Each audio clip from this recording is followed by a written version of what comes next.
No one has ever gaslit me more than my OCD has, okay? Obsessive compulsive disorder has made me believe some of the most awful things just about myself. They're obviously like completely untrue, but unfortunately it doesn't feel that way. It's also made me do so many embarrassing things because I was trying to prove to myself that I'm not what my OCD and my intrusive thoughts say that I am. OCD makes people doubt themselves, even about the things that like matter the most to them. Actually, they specifically basically target those. Like, if you deeply value being a good person, OCD can latch on to that and make you obsess over the fact and the possibility that you actually might be secretly a terrible one. I've struggled with a few subtypes of OCD, but my main one was scrupulosity. It's basically like obsessive guilt and fear about being like morally or religiously wrong. It just makes us overanalyze our thoughts, our actions, and intentions, leading to compulsions like excessive praying, confessing, or seeking reassurance. And it's just to like make us feel pure or like morally certain. And here's the kicker: no matter how much you try to ease the guilt or prove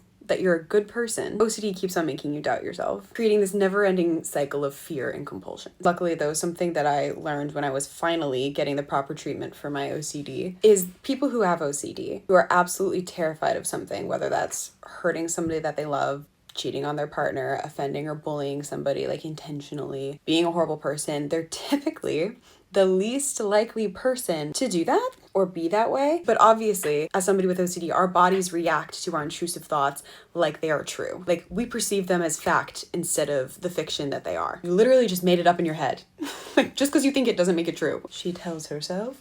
So I'm just gonna give you an example. Let's say you get an intrusive thought while driving. You see a cat and you're like, what if I just hit the cat? A normal person would immediately dismiss that thought as ridiculous or even laugh it off because you're obviously not going to swerve and hit the cat. You'd never actually do that. Someone with OCD who loves animals, their OCD is going to target that. Instead of dismissing the thought, they're going to follow it up with, why would I think that? Like, some part of me deep down must want to hit the cat, because or else why would I think it? I must have some dark desire inside of me, or else that thought wouldn't even come into my head. And it would go further, be like, maybe my love for animals is just a disguise so I can get close to them, so I can eventually hurt them. One day I'm just going to snap and I'm going to lose control. So obviously this one intrusive thought can cause years of turmoil for somebody with OCD. It would start spiraling into avoiding cats because you're scared that you might hurt them, and then maybe you're going to avoid animals altogether because you can never be too safe. Then it might get to the point where you just get anxious if you even just see an animal like in person, on screen, or in a photo, because it triggers that thought that you're secretly going to hurt them. You may become vegan.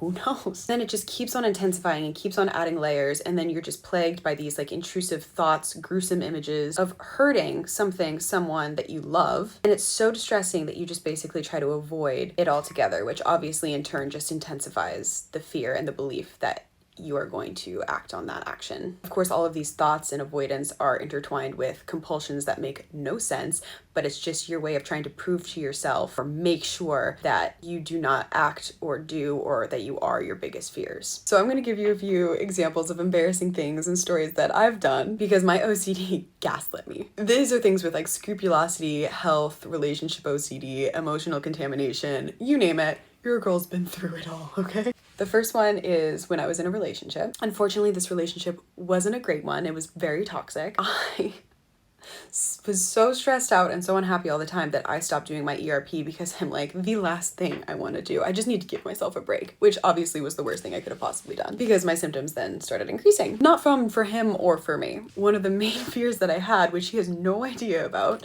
was that I truly believed that I was going to cheat on my partner and I would be sick about it. I truly believed, I'm like, if I drink, I'm going to lose control and like I'm going to cheat on him and I'm either not going to remember or I'm just going to ruin my life. I literally never told him that I had this fear because I didn't want him to ever think that I would cheat on him because I would never do that. And I didn't want him giving me reassurance because I knew I would keep on going back for it and it would just turn into a compulsion. It didn't just stop at cheating. I was petrified that someone would think I was cheating or was gonna try to cheat, or that I was like flirting with somebody else or flirting with them. It literally ate me alive. I basically avoided hanging out with all men besides his friends. I unfollowed all men that I didn't need to be following. I would bring up my ex within the first 5 minutes of meeting any male counterpart. I would overanalyze every single message that I would send, comment, DM to anybody of the opposite sex. I would just kind of avoid men in general. Once again, that weren't his friends or his friend group. And there was one night when I was at a club, my ex was doing his thing, and I was with one of his friend's girlfriends. This guy put his hand on my waist.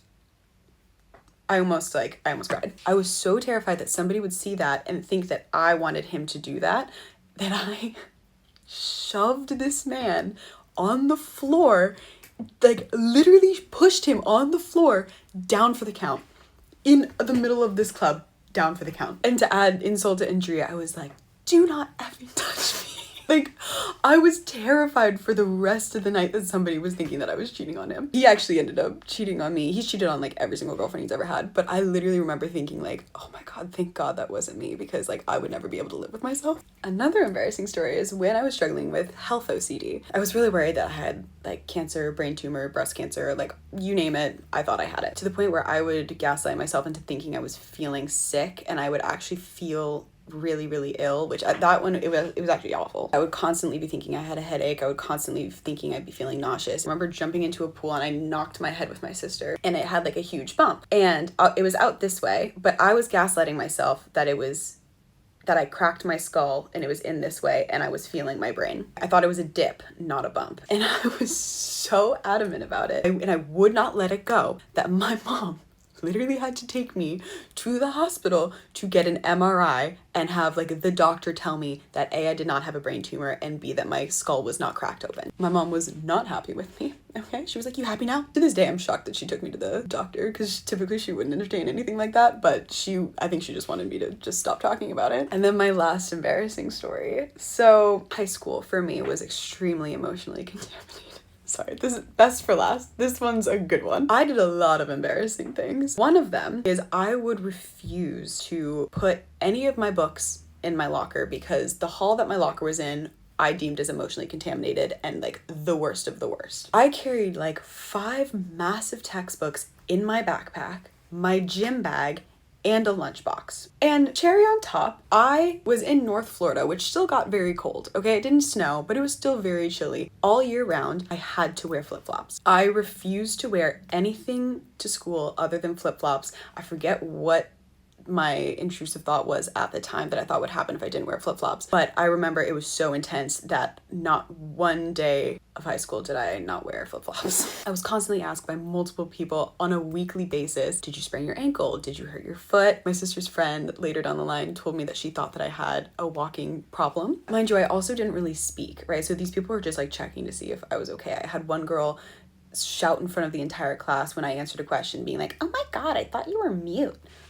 I was like, ma'am, I do not need this attention right now. My backpack was so heavy that my math teacher went around trying to like feel backpacks, because she wanted to like bicep curl somebody's backpack. I don't know. She's like, I want to start like working out more. And so she took my backpack. She made such a scene about it being the heaviest backpack that she's ever had. Starts doing bicep curls with it every single time before our class started. Like I wasn't unpopular enough. On top of that, she was touching my bag, which made me want to like throw up. I was like, do not touch my, like, I couldn't stand her. I couldn't handle her germs and emotional contamination on my bag. It was so distressing, and it was like a forced exposure therapy, but like one that I was not willing to partake in. But anyway, I digress. Now I'm 8 years into OCD treatment, and I'm happy to say that I don't deal with any of the above much at all anymore. Like literally not really at all. The gold standard for obsessive compulsive disorder is exposure and response prevention therapy. This is where you basically expose yourself to your biggest fears over and over and over again, whether that's literally or figuratively, like thinking certain words, certain scenarios, all that stuff. If I was worried about cheating on my partner, if I was drunk and not remembering it, or you know, whatever, like a good exposure for that would be going out and having a drink or two and sitting with that uncomfortable feeling. Maybe the first few times you did it with your partner, and then you know, you did it just with your friends, and then you like work yourself up that way, where you're like, you start to trust yourself, being like, okay, I am in control of myself and my actions and my body. And you're proving to yourself over and over and over again that you are okay, not because you did the compulsion, but you're okay even though you went without it. Now, obviously, thank goodness, I'm in such a good place that I know I would never cheat on somebody. It's not even about them, it's about me. But I know this now, not because somebody else is like reassuring me, but because I've gone out so much since my breakup that I'm so confident in the fact of who I am when I go out, how I act, what I do, etc. I've consistently gone out for the last 2 years, so I don't have that overwhelming anxious feeling if I do ever get into another relationship. I've gained confidence in my own thoughts, morals, and beliefs. Another good exposure I should have done when I was in high school would have been to wear sneakers to school. Put my books in my locker. Not consistently commit social suicide. I don't know. I wear different shoes every single day. I don't even think about what shoes I put on. I'm like, what shoe goes best with my outfit? And I just wear it. Kind of crazy. I know. I just don't think twice about it, which I know sounds silly, but if you have obsessive compulsive disorder, like, and especially back in the day, that was something that was completely unheard of. Like, I can just pick a shirt, any shirt, and just wear it. It's not even a thought. I'm like, oh, I want to wear this one. Boom. That's something I literally would have never been able to do a few years ago. I did an exposure literally last week where I felt like this Joe in the Juice was emotionally contaminated. So I went and I worked there for like 2 to 3 hours. I really like that place now. It's actually really cute. But if you are somebody that you know is struggling with obsessive compulsive disorder and you want to get to a point where you feel like your actions, thoughts, and mind is not controlled by your disorder, please go to NOCD.com. You can literally get started today with effective treatment. All of their therapists are trained and specialized in OCD treatment, because if you do not have a therapist that is trained in ERP therapy and trained in OCD, they can actually accidentally make your symptoms worse. It's never intentional, but that can happen. You're also able to download their app today. Anyway, I hope this helped. Thank you for listening to my embarrassing stories.